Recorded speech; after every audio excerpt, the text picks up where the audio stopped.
girls at a price of £1,000 a night. When I talked to him, he wanted to have somebody who stay with him in the bed. And the girl, she went, and she said he was very, very, very gentleman, very polite. She has a good time with him. But often the Earl just wanted to talk and was willing to pay someone to listen. Every night he called me, always at 1 o'clock, and we talk, 1.5 hours.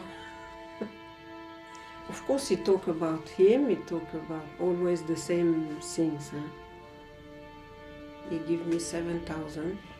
I say, why you give me this money? He said, because you give me your time, you have patience to listen to me. When I was sad, the time when I lost my mother, he said he loved very much his mother. He wanted affection. Well, maybe he wanted relationship with his people. Why not? Okay. But he wanted company. He couldn't bear to be alone. In February 2002, the Earl, desperate for female company, called Catherine Gertler again. He said, oh, please, please find somebody I really need. But I say, why? Because I don't want to stay alone tonight. But I say, I have nobody. But I was trying to make him happy. Gertler arranged for one of her regulars to fly from Nice to Paris for the night. But at the last minute, she cancelled. She changed her mind and she said, oh, Catherine, I cannot go. I send somebody else. I said, no. Or you go, or I cancel. No, don't cancel. The girl I sent, she's nice, she's a good-looking woman. She's Tunisian, she's living in Cannes, she has 2 children, and I was really not happy to send her because I have a bad feeling. The girl who went to see the Earl that night was Jamila Mbarak. She flew to Paris from Cannes to meet him at his apartment. The Earl liked what he saw. Within 10 months, he and Jamila were married.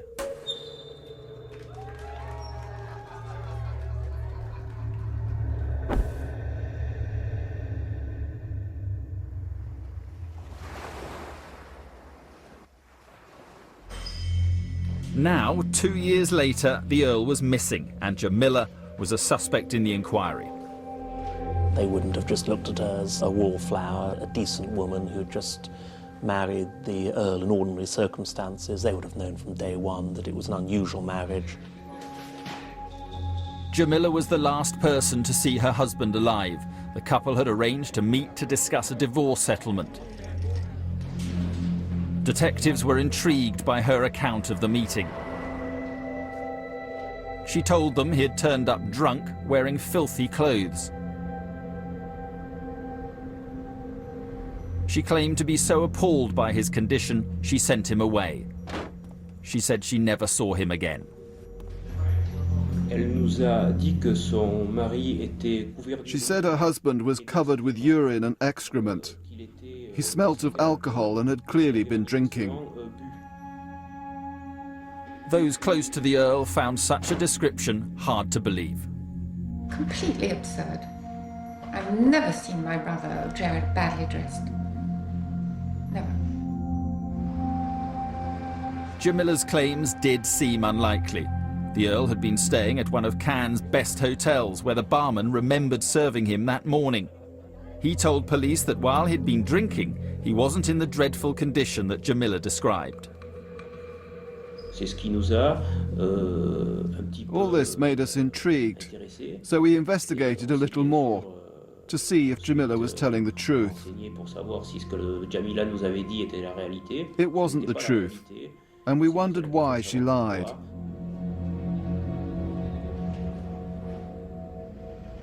Police interviewed Jamila again. In the first few days, it was a missing persons inquiry, and they probably weren't as tough on her as they might have been. But as the days went on, they kept grilling her, realized there were inconsistencies, things that didn't add up. The police played a waiting game, putting Jamila under surveillance. They began to monitor her calls, and the strain began to tell. Elle était vraiment stressée. She seemed really stressed. Là aussi, ce sont des éléments qui sont tout à fait subjectifs. These things are subjective, but she was unusually agitated. Anormalement excitée. Quelques éléments But in d'ambiance, itself, encore une this fois, did ça not ne mean fait she was guilty. pas coupable. In February 2005, Jamila's elder sister Naima came to stay with her. She could see the effects the stress was having. When I see my sister walking, I'm thinking, oh, what's happened? She's shaking. I think, oh my God, what is this? What's happened to my sister? Jamila appeared to be suffering a breakdown. She was admitted to a psychiatric hospital in Cannes.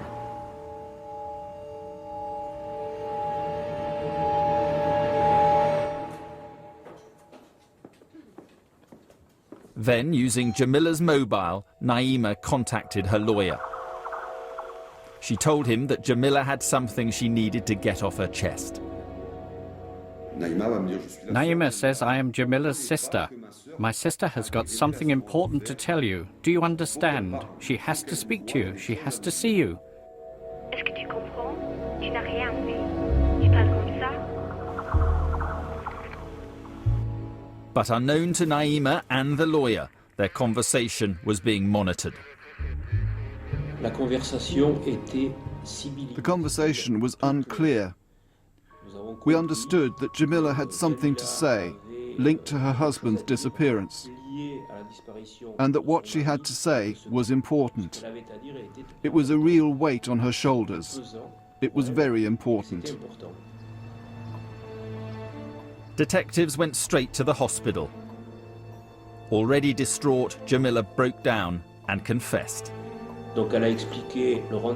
So she explained that the Friday morning meeting took place as she had mentioned before, and that her husband came by taxi from his hotel. But now Jamila changed her account of that meeting. She claimed that when the Earl arrived, he forced his way in. Her brother Mohammed also happened to be there. Both men had been drinking. She claimed the Earl attacked him, and there was then a struggle. At the end of this drunken fight, Mohammed strangled the Earl. But she said, it was an accident. I've never seen my brother violent. I've never seen him violent, ever.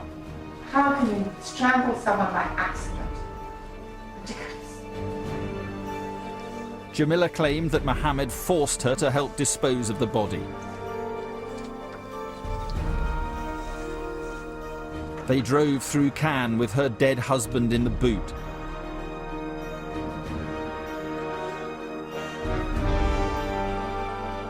They then dumped him in a wood. She couldn't remember where.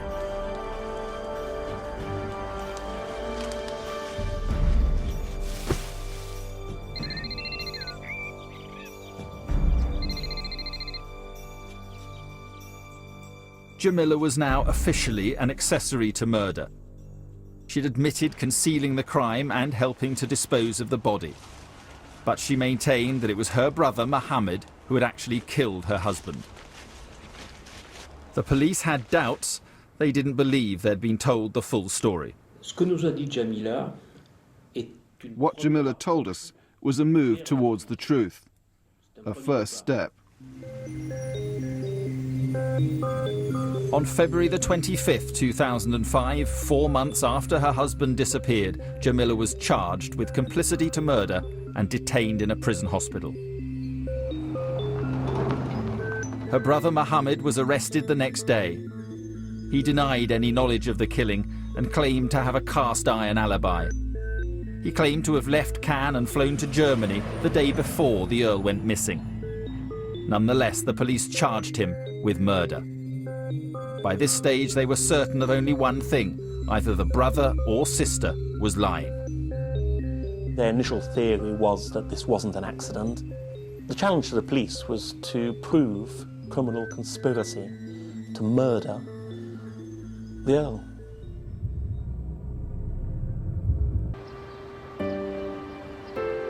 In February 2005, 4 months after her husband went missing, Jamila Shaftesbury admitted he'd been killed in a drunken brawl. She claimed her brother Mohammed had strangled him by accident. But detectives were sceptical. The police didn't buy it. Of course they didn't buy it. It was too easy an explanation, wasn't it? But why would Jamila and Mohammed kill the Earl? From the beginning, the Earl's third marriage had united two very different worlds.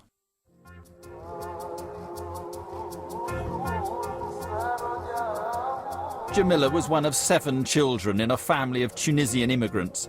They were brought up in France and Tunisia in extreme poverty.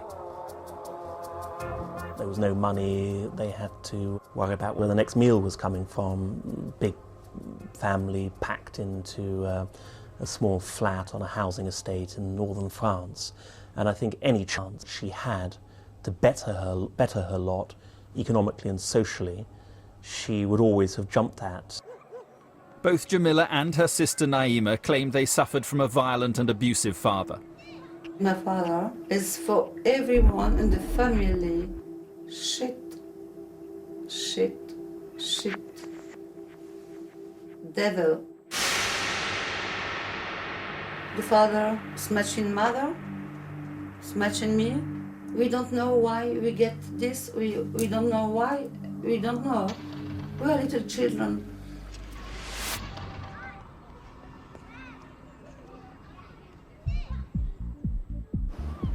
Jamila was determined to better herself, using her looks and her wits to turn her life around. She made her living by working as a model and a high-class escort. She was invited to the best parties in Paris and the Riviera. She claimed to have known and had relationships with international film stars and sporting celebrities. There's no question of her being a gormless, nasty, hard prostitute, extremely polite, a rather glamorous, good-looking woman. Jamila had been married to a wealthy Dutchman, but by the time she met the Earl in 2002, she was divorced and working as a high-class escort. When the Earl fell for her and proposed marriage, it seemed that she'd landed on her feet again. But both families had their doubts about the union. I say it's too quick. You know how many people play, and she say, I don't care, I like him. He's a nice person. I thought, is he going to be happy with this woman? Maybe. I hope so. But I was a bit worried. But Jamila, my love, you are my Venus, my star. The Earl was an ardent suitor, and the couple married in Amsterdam on November the 5th, 2002. It was a quiet wedding. Anthony called sister, son, ex-wife, all the family. Nobody come.